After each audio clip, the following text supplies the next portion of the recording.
Welcome everyone to a very hot CLARIN Café. It's hot in more ways than one, as semanticists would put it. It's hot because it's hot outside, but it's hot also because this is a very fascinating topic. Research dataset reuse in general, but then specifically my personal passion is reuse of language datasets.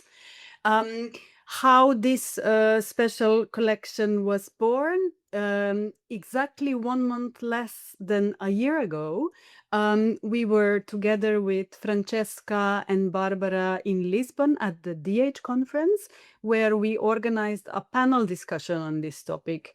And it was the last panel session of the conference in the afternoon of what was a very hot and busy week as well. So we were a bit nervous if people are going to show up. Not only did they show up, the room was full.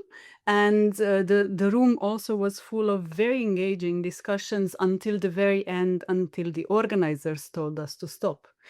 So we thought we need to keep the momentum and not leave it at one interesting panel in the west corner of Europe. So we brainstormed how to keep it up, and we decided that maybe this special collection could be the next interesting activity. We proposed it, we set up a call for papers during one coffee break in Lisbon. And then the ball started rolling on its own. There were a lot of submissions, a lot of interesting papers proposed, and we thought maybe we could be a little bit more interactive than in traditional publication settings, where texts are written in isolation and texts are published in isolation, and there's no debate around them. So we thought to organize this CLARIN Café to allow a two-way discussion between people who were involved in the preparation of the thematic issue, as well as the potential interested audience. So here we are, and this was my introduction. And now I leave it to Paola and Barbara, who supported us in this process, to take over. Thank you. Thank you, Darja, and good afternoon, everyone. I am Barbara McGillivray, and I'm the editor-in-chief of the Journal of Open Humanities Data. And I'm very pleased to see this special collection happening. As Darja said, it was a very, very productive process, and we had this idea, and I'm so glad that actually it happened in such a well-coordinated way. So I am going to say a few words about the journal for those of you who are not familiar with it, and then I will hand over to the rest of the team to talk specifically about the special collection. So I, aside from being editor-in-chief of the journal, actually I'm a senior lecturer at the Department of Digital Humanities, King's College London, and my background is in computational linguistics. And when I took over the leadership of this journal, I was very intrigued by the fact that he was trying to do things differently. It is a data journal, so it's a journal specifically designed to publish papers about data sets. So not traditional research papers where the main focus is on the findings, the theoretical interpretation, the methodology sometimes, but on the specific output of the data set that the researchers have created. And this is a concept that started in the sciences, and the humanities are sort of catching up a little bit. So, and now the Journal of Open Humanities Data, or JOHD for short, is the only data journal that is interdisciplinary and covers the humanities. So I'm going to share my screen and show you the website of the journal, and as an opportunity to familiarize yourself with the website and to say a few words about what we do. Okay, so you should see my screen here. So here's the homepage.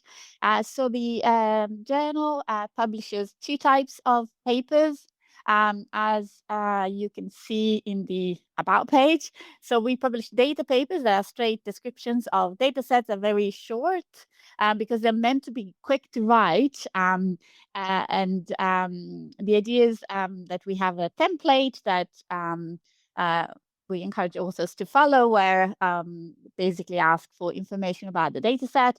We require the data set to be deposited in a repository and have an identifier, typically a DOI, a digital object identifier, but doesn't have to be. And then of course, we do expect the data set to be open. There can be exceptions when there are privacy or sensitivities around the data set, but normally we find a way to publish at least part of the data or metadata, so that, of course, we are publishing open humanities data. So the data papers are up to 1,500 words, and they describe the data set, how it was created, and how any sort of limitations, any quality control over in the creation of the data set, and also its reuse potential, so how others can reuse. For the special collection, by the way, we changed the template a little bit to suit the specific needs of special collection. But what I'm saying sort of in general about the papers we publish. And then we decided to also include a second type of paper, the discussion papers, which are longer narratives that discuss broader issues around data sets in the humanities. And it could be that they describe also a specific data set as part of the discussion, or that they stay at the sort of more theoretical discussion level. So the journal is called open access, which means that it's free for people to read it. There are publication fees for authors, unless the authors request a waiver when they don't have funding to cover those fees.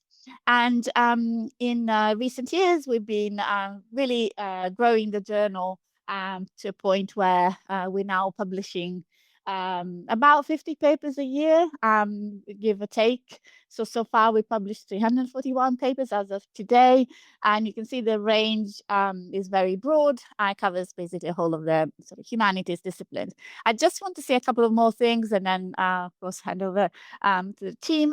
We do have an event coming up exactly in 1 month, where we go over sort of the process of submitting a paper to JOHD, because we realize that it is really a sort of new idea, and authors may be a little bit unsure about how to go about writing a data paper. So we will have this online free event on the 24th of July. All the details are on this page on our website under events. And then I just want to finish by talking a little bit about a study that we did a few years ago, where we wanted to really measure the impact of data papers. So this is a paper that was published in a journal called Publications. Here is the title, and here are the authors. And what we discuss here is this idea of a sort of different levels of outputs from a sort of code repository, dataset, data papers, research paper. And we do argue for the fact that data papers complement research papers and datasets, in that they sort of create the contextualization for the dataset, but they also complement the content of the research paper. So we did a study where we looked at research papers that also have a data paper associated with them. So the authors conducted their research, they deposited a data set, and then they wrote a data paper describing the data set, and they also wrote a research paper about the findings of the project. And so we compared those research papers that have a data paper associated versus all of the humanities and social science research papers. And we found that citations tend to be higher for research papers with associated data sets. This could be because the authors put extra effort, so the quality of the research was, to start with, high, or there was a sort of more involved a process, but nevertheless, it shows some sort of correlation and a positive effect of having data papers to complement your research paper. And we also looked at, this is a sort of other metric. So this was citations, and this is alt metrics, so basically social media visibility, sort of similar pattern. And we also looked at data sets that they were just deposited openly in a repository versus datasets that also had a data paper associated with them. And we looked at their downloads, and we could see that data papers do help the visibility of the datasets themselves, because as you can see, the downloads tend to be higher. And also, of course, it makes a lot of sense because data papers are, peer-reviewed, they are citable, they're published in journal like JOHD with an impact factor and indexed.